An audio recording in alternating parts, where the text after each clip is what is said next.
The International School of Portland is celebrating its 35th birthday this year. They are one of only 2 schools in the United States providing 3 full language immersion programs, Chinese, Japanese, and Spanish, all under one roof. Located in downtown Portland, they're also the first school in the Pacific Northwest to adopt the renowned International Baccalaureate Primary Years program. They teach preschool through 5th grade and have an open house this Friday morning, April 24th, where you can find out more. Sign up to attend their open house at internationalschool.org. That's INTL school.org.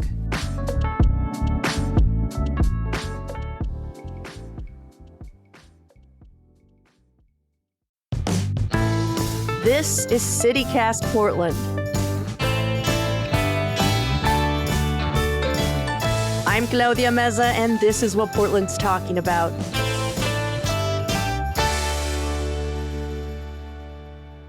Today on CityCast Portland, we're talking about why Elon Musk and Intel are collaborating, a Catholic high school's decision to cancel in-person classes after a racist remark, and the local health authorities warning that the measles has arrived in Oregon. Joining me are Oregonian technology and economy reporter Mike Rogoway and KBOO news director Althea Billings. Thanks for hanging out with me, you guys. What's up? Hey, good morning, Claudia. Yeah, good to see you. Well, before we jump into the news, I usually ask an opening question so any new listeners can get to know our guests a little better. And today's is about the Portland hiking group, Drag Me Outside. It's led by duo Evergreen Hosp and Fiona Sky, who perform in drag as Thespis Delight and Ephemera Gendera. Their mission is to get more people outside and teach them about the outdoors, especially those who don't normally feel that safe or comfortable participating in outdoor activities. One of the drag performers actually has a background in biology and used to work as a park ranger, so they kind of know what they're talking about. And it's leading me to my question. What is your favorite drag performance experience, or what is your favorite hike in the area? Hard to name. Lots of great drag out there. But I did see Thorgy Thor playing with the Portland Symphony a couple years ago. She's a drag queen, but she's also a very accomplished violinist. And that was a really fun mashup to be in the room for. That is really cool. I don't think I've seen that before. No, like I haven't either. Symphony and a drag queen? Yeah. What about you, Mike? Well, I seem like I hardly get out at all. I don't recall seeing any drag performances recently, although maybe now they'll come to me on the trails. So I'll go with a favorite hike. And this is going to be bad, too, because I always struggle to pronounce it. But Tamanawas Falls up above Hood River. That's fantastic. It's an all-season hike. It's just a few miles out and back. Wonderful waterfall at the end. And it's kid-friendly, not too far for kids. That's so cool. I don't think I've ever done that hike. As I say, it's good all season. It's very pretty in winter when there's ice all over everything. But if you're not a kid, you'll need some spikes or something because it does get icy if you go in the winter months. Well, thank you guys for the answers. Just another quick reminder, the 503 Day is once again happening this year. It's happening Sunday, May 3rd from 1 p.m. to 6:03 downtown at Ankeny Alley. There's going to be live performances, karaoke, a beer garden, vendors, all the block party essentials. If you attended last year's, just know I'm pretty sure this year's is just going to be better because second time, everyone knows what they're doing this time around. We're not hosting it. CityCast Portland is not going to be the presenter this year, but we will be in attendance. Anyhow, 503 Day, if you want to check it out. On to the news of the week. Mike, you're giving us the lowdown on Elon Musk roping in Intel for one of his projects. Should we be concerned? Well, I guess it depends on how you look at it. I know a lot of Intel employees are concerned. So Intel has badly wanted outside companies to start using its factories to make their chips.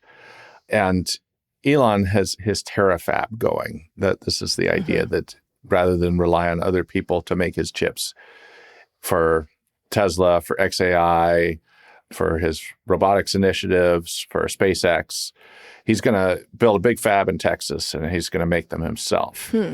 And he's hinted for a while that, maybe I'll talk to Intel. And a couple weeks ago, Intel CEO Lip Bhutan posted a photo of himself shaking hands with Elon at Intel's headquarters in Santa Clara. Lip Bhutan, Intel's CEO, he looks very happy and very excited. Elon in the photo looks rather put upon. But the idea is that Intel is playing some unspecified role in Elon's big project, his Terafab. And I think the glass half full way of looking at it is, Intel badly needs some more business, and Elon and his various companies might provide that. But as we know, what Elon Musk says, what he projects doesn't necessarily come to fruition. There's trips around the moon and self-driving cars and things that are always just a few years away and never materialize. And of course, his reputation is not what it used to be. He's to a lot of people politically toxic. And so folks I know at Intel said the internal message boards lit up when they announced this, and there was a lot of unhappiness. And I don't have access to them not working at Intel, but, people described them to me. And people, they're not thrilled necessarily about being associated with Elon Musk. People weren't necessarily thrilled when the Trump administration announced their big deal to invest, $8.9 billion in Intel last year. On the other hand, Intel's stock is up, 50% or more in the last few weeks, not just because of Elon, but people are seeing that as one signal of maybe better times ahead for the company. And so, as I say, is this something you should be concerned about? Well, I guess if what you're concerned about is Intel's stock price, you should be pretty happy. If you're concerned about being associated with Elon Musk, well, then yeah, it's probably something you might want to be scratching your head about. On the other hand, as I say, a lot of things that Elon announces never come to fruition, and there were a lot of details conspicuously absent from this agreement, like what role Intel will play in this Terafab project. Have they ever worked together before? No, they don't have any history together. There's been talk for many years that they would, and Intel has a company called Mobileye, an Israeli company that Intel used to own all of and now owns maybe about half of, that makes technology for self-driving cars. But again, Elon has chosen to go his own way for the most part. So they're not a close partnership right now, but perhaps a big opportunity. You mentioned that Intel is doing better, stock prices are up, that kind of thing. What exactly changed at Intel that is making their future a little bit brighter? Because for a while, people were just like, oh, Intel might close. Like that was the big fear, was that Intel was done for. Yeah. So what turned it around? It's interesting. You look at these Wall Street analysts who often, pretty wonky analysis of Intel's chip-making technology, their cash position. Something they say Intel has going for it now that it didn't say 6 or 8 months ago is vibes. That's maybe not the most technical chip term, but essentially people are saying, well, they just a winning Intel attitude feels better. Yeah. They changed CEOs a year ago. They have these billions of dollars from the U.S. government. NVIDIA put a couple billion. The Japanese investment bank SoftBank put a couple billion into Intel. So they have a better bank account than they did. I think fundamentally what people are feeling better about Intel with is Intel doesn't have any chips to train AI systems. That's not what Intel does. NVIDIA pretty much owns that market. Intel hasn't made any inroads. But people are realizing that you're going to need more conventional computer chips. When AI comes up with an idea and decides to put it to work, you're going to need a more conventional computer to actually do that work. And that could increase demand for Intel's chips. So for a while, it wasn't clear the AI revolution would bear much fruit for Intel at all. Now I think people feel they will. The problem Intel has is they were so pessimistic about their own prospects that they ratcheted back their production forecasts and capacity. And so now they haven't been able to keep up with demand. And so they're getting plenty of orders, which is good, or not plenty, but more. But they didn't allocate space in their fabs to make these chips. So people are saying, well, if you can't do it, we'll go somewhere else. So they're losing out to competitors on that front too. And it's, I don't know, they can't win for losing sometimes. But, their stock price up above $60, it's been in the not very distant past in the 30s. So its stock price has improved considerably. That's a big part of the compensation that Intel employees in Oregon get, is these stock grants. And so it is meaningful to Oregon when Intel stock price is up. Intel stock is, in the last week, it's been near an all-time high. And the company's financials haven't improved that very much. So maybe vibes But how will something. Elon Musk impact the vibe? Known vibe shifter, known guy to make good vibes. Elon, get him in here. I have friends who work at Intel and they keep a very close eye on the stocks. Like, it is a big part of their benefit package. But this is good. I mean, good news. Intel is a big employer, but not only that, just a big beacon of business that like shows that the lights are on for Oregon. So if Intel failed anymore, that it would just like continue the narrative that Oregon is struggling. So this is good to hear. Elon or no Elon, it's good to hear that Intel is up. I'm still question mark about Elon, but whatever. I guess we'll figure that out. Elon's responsible perhaps for some of the vibe shift and certainly a lot of the headlines. It may be that Intel has more fundamental things going for it right now. They've still got a lot of work to do. But what I say is that investors have now decided Intel's opportunities are greater than its very considerable risks. So, yeah, as you say, for Oregon, that's good news. And when your stock price is up, companies have more money to spend. Perhaps they'll hire back some of the 6,000 employees they've eliminated in the past few years. We'll see. Well, you can check out our show notes to see the full story that Mike wrote about that. Let's take a quick break here. And when we come back, something's going on at Central Catholic High School.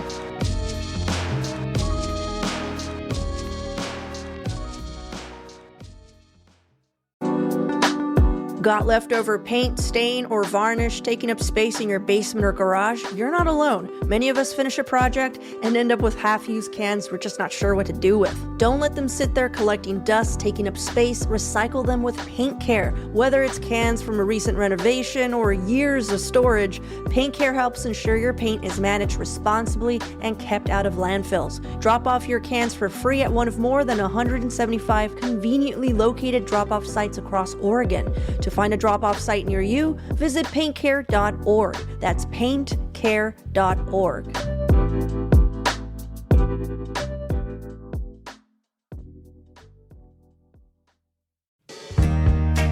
One night on the coast? We can do better. Try two. With exclusive lodging deals for the month of May, your quick trip just turned into a real getaway in Newport, Oregon. From free nights at the Louie to 15% off stays across town, going home early is no longer the plan. Add in tide pools, wide open ocean views, and fresh, salty air, and you might just forget what day it is.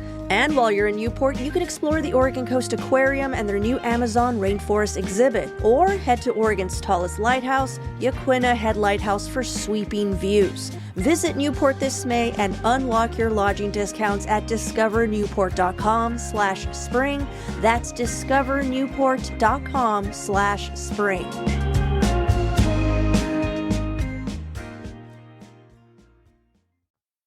So this is a really interesting story. It's been reported by several news outlets, but I relied on Julia Silverman's reporting, specifically from the Oregonian, a colleague of yours, Mike. So a baseball player from Central Catholic High School, that's a college prep school in Southeast Portland, used a racial slur twice before 2 varsity games earlier this month. And since that happened, the entire team has since issued a school-wide in-person apology. They forfeited 2 games, and administrators canceled in-person classes and moved all students to independent online learning for 2 days this week so the administrative staff could assess what was needed in order for this not to happen again. Now, we don't know what that racial slur was that would incite this kind of highly accountable and also maybe drastic response from the school, but the language was not within earshot of any adults. A parent reported it to the coach, so my assumption is that one of the students must have told their parents. The response alone I find interesting, but this is not a cheap school, nor a particularly diverse one. Central Catholic has about 860 students, about 37% who are students of color, and tuition runs almost $19,000 annually. So the plan is for the Central Catholic baseball team to now resume playing. So I'm just curious, what do you guys think? Is this an appropriate response? And what I didn't read or I didn't hear is if the person who actually made the racial slurs was at all held accountable aside from the team being punished, you know what I'm saying, for his actions. It's a tough situation. It's interesting to see how seriously it's being taken. I wonder if that's partly a factor of how small the school is. And this isn't to say that it's fine to do that elsewhere, but larger schools, that's like an impracticability. The idea that they would have done that at my high school is wild. Mm-hmm. And, if we're thinking of getting to play varsity baseball as a privilege rather than a right, that makes sense as something that you might not get to do as a result. But is this something that then inspires any kind of change in this kid? Or is there some sort of reconciliation or recognition that is going to happen as a result of this? Is it better to punish, or is it better to try to reform? Either way, this is going to be like on Central Catholic's reputation for quite some time, I'd have to think. Yeah, I think coming out of 2020 and George Floyd, I think there was greater recognition that institutions are too slow oftentimes, to respond to issues. So I think there may still be some lack of clarity around what exactly happened. And some people were already feeling that, obviously, that the school hadn't responded quickly or forcefully enough. So, by closing down for 2 days, moving everyone to online school, maybe there's an opportunity to say, okay, are we addressing this appropriately? Have we a deeper issue at work here? And at least begin to take this kind of issue more seriously and try to look for the root issues. Yeah, I was surprised, honestly, that anything happened, because growing up in the 90s and early aughts, not that I heard racial slurs left and right, but this wasn't a thing that would shut down an entire team's season, So there was a part of me that was pleasantly surprised, but then also I'm just curious about all the steps that led to where they landed, because this was a pretty sudden and drastic step that usually you don't see from private or public schools. So I'm curious, if there's more to it. That is me. That is my question. I'm not saying anything there is more, but that was my immediate, I'm I feel like there's more here, and I'm not understanding what's going on. We've had a series of issues, I think, in college and high school sports where something gets said, sometimes by a player during a game, sometimes it's a chant by fans, sometimes it's something students in the stands will shout at a coach or another player. And I think sometimes there's a dispute about what was actually said. In this case, I'm not sure it's so much of a dispute as perhaps a lack of clarity for those of us on the outside. Mm-hmm. And I think people are often hurt when something happens and people don't seem to take it seriously. And perhaps this is a step to say, okay, we're going to take this seriously and try and understand what it is. Again, on the outside, we don't really know, and we may never know. There may be legitimate reasons why the school wants to keep certain things private, but I think people also want to have a larger sense of what the atmosphere is at the school. Yeah.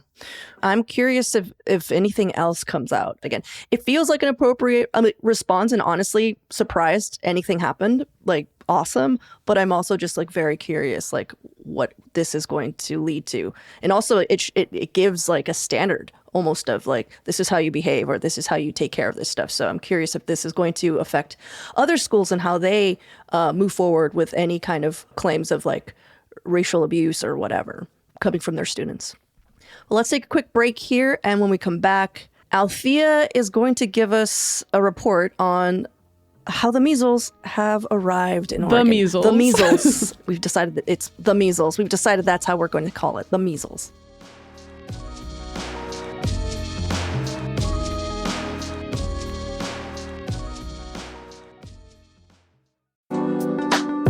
The city of Tualatin wants you to know that they have a lot going on this summer, like the Blender Dash, Tualatin's craziest fun run for kids ages 5 to 15, happening June 6th. Think color, foam, mud, obstacles, even zombies. It's messy, it's wild, it's unforgettable. They're gonna love it. Then swing back on Saturday, July 11th for Viva Tualatin, a celebration of arts and culture the whole family will love. Only 12 miles away, Tualatin is also home to more than 200 acres of parks, trails, and natural natural areas, perfect for exploring, playing, and soaking up the outdoors all year long. Like, have you been to the Tualatin River? It's a designated national water trail with more than 38 miles of swimmable, fishable, paddleable, picnic-adjacentable waterway with easy access docks and ramps. Plan your visit today at tualatinoregon.gov. That's tualatinoregon.gov.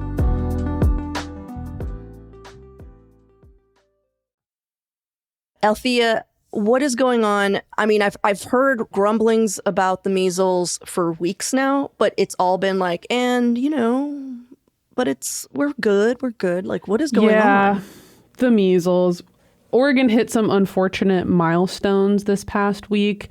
We had our first hospitalization as a result of a case of the measles. That person is now recovering at home, doing okay. They don't tell us some specific information in Oregon that other places do, but by and large, these are children that we're talking about that get impacted in this way. There's 20 cases total. 19 of those are unvaccinated people. One person had one of their doses, and 20 cases. I mean, I still have memory, right, of the numbers that we were seeing in COVID, right? And we're thinking about outbreaks. It's like 20 doesn't seem that bad, but caveat here, those are cases that have been reported to OHA. So that is when they actually come in contact with the medical system. There's likely much greater community transmission going on that is not making it up to state level data. Also, there was one case in 2025. There was no cases in 2023, 2022, 2021. There was a 31 case outbreak in 2024. But right, measles was something that was basically non-existent in the US in the year 2000 because of herd immunity, and that most folks, at least 95%, had their measles vaccines up to date. And so as a result, we are now in a dicier situation, and with, measles, which is the most contagious airborne virus that we've got out there. There was a press call on Friday with the state epidemiologist, Dr. Dean Seidlinger, and some of the doctors working on this, talking about the tracing that they have to do, talking to people who went to grocery stores, or they also named Centennial Middle School, Mount Hood Community College. The real risk here is if there is a true outbreak of measles that reaches a community that's predominantly unvaccinated, because that's when we can really see a spike in cases. Ooh.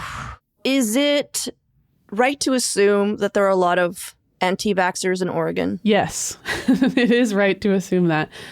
Oregon has the third highest opt-out rate for vaccinations in the U.S. behind Idaho and Utah. And where they're able to track this is in kindergartens and early schooling is where we see those folks who are either, checking off that their kid is up to date, or they have a non-medical exemption for kindergartners and things like that. And that is definitely something that we see in Oregon.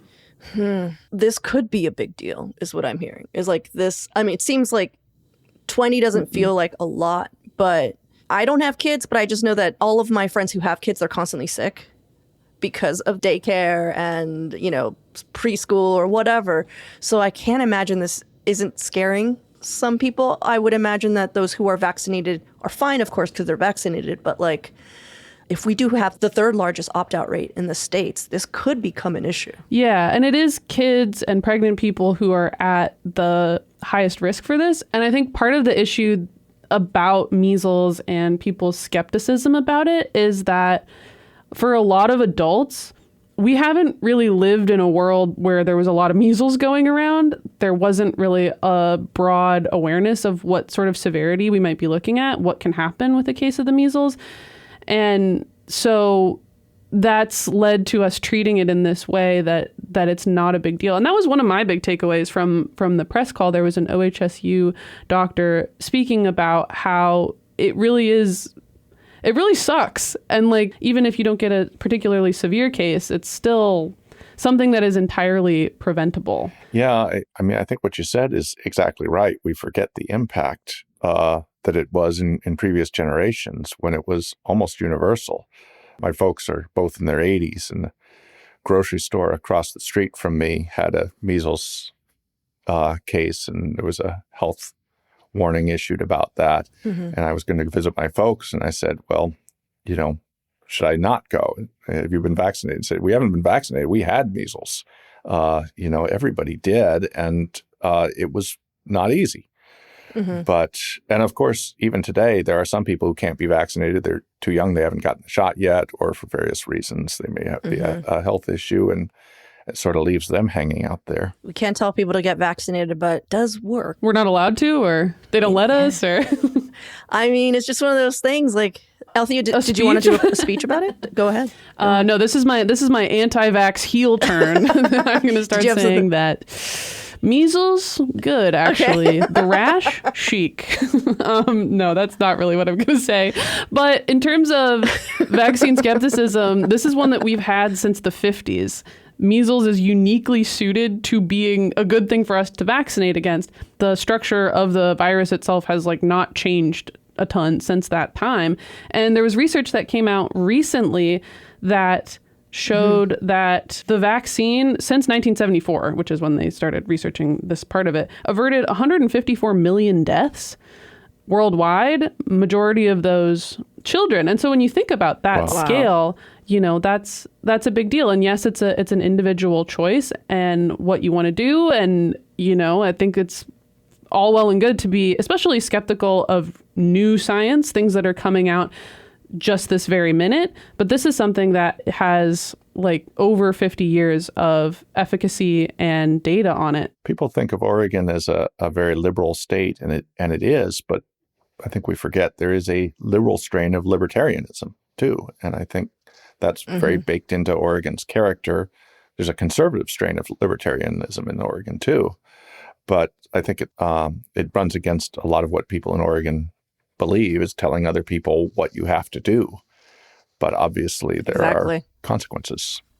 It's so funny. I think you nailed it, Mike, which is why I was like, well, we can't tell people to get vaccinated because we live in Oregon. That is grounds for having 20 emails in my inbox telling me you're not my dad, and official city we are not your dad, but we are not your dad. Science has proven that I know we are not your dad, but we've heard about this science thing and it actually does work. Well, thanks for looking into it, Althea, and thank you, Mike, for coming on and giving us your intel. I'm going to say hot goss. Not intel. Come on. Oh, God damn it! It was right there. Spreading the vibes. Take it, reuse it. That's good. Mike, good. Take that. You know what? Althea's giving it away for free. The intel on Intel. It doesn't read as well in print. The Intel. Yeah. All right. Well, thanks so much, you two, for hanging out with me. Thanks for having us. Yeah, thanks for having us.